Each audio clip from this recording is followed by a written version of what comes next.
We are here today to discuss President Biden's fiscal year 2025 budget request for the Department of Energy, including the National Nuclear Security Administration.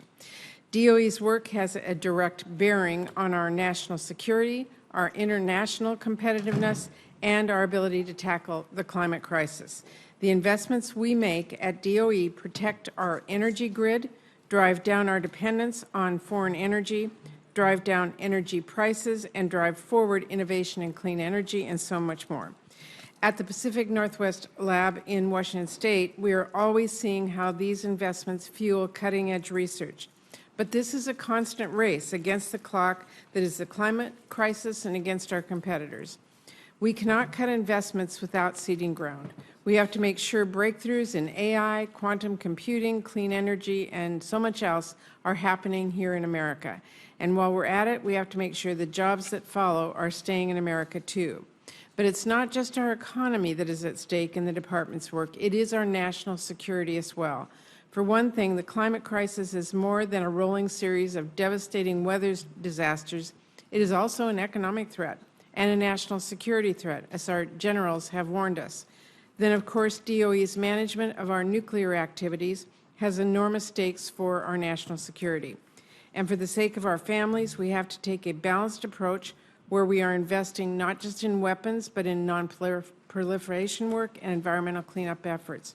So while I appreciate the targeted increases in the President's budget for non-defense programs like improving our grid and existing energy infrastructure, developing and deploying new energy technologies, lowering emissions and tackling the climate crisis, and funding our scientific research enterprise, I have to say I want to see a better balance than increasing nuclear weapon activities by 4% to nearly $20 billion while decreasing nuclear nonproliferation and cleanup by 4.5% and over 2% respectively. Now, we proved last year that when we set partisanship aside, we are capable of working through these issues in a productive way. We wrote solid bipartisan bills for fiscal year 24 under some really tough top lines. And I even made sure we included historic funding for the Hanford nuclear cleanup in Washington State.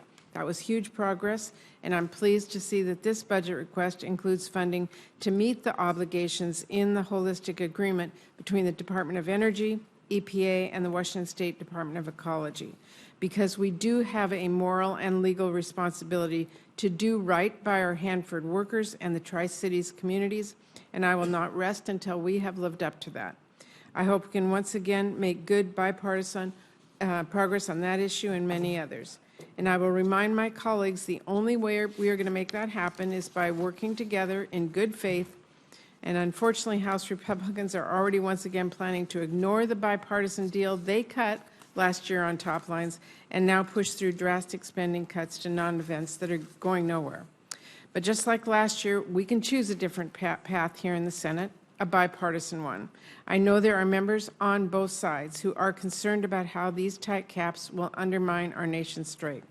And as I've said from the start, I share those concerns and have made clear that any additional resources must be provided equally between the defense and non-defense sides of the ledger, because, as we will talk a lot about today, both play a vital role in securing our nation's future. Our measure of success should be, what does it take to stay ahead of competitors like China and lead the industries of the future? What does it take to keep our economy strong, create jobs, and lower prices? And what does it take to keep our nation safe? In other words, what does it take to actually meet the challenges we have before us? And hearings like this are a crucial opportunity to help answer those questions. So I look forward to discussing these issues today with our witnesses and working with Ranking Member Kennedy and our colleagues to deliver the resources DOE needs to keep us on the forefront of innovation and progress and to keep America safe.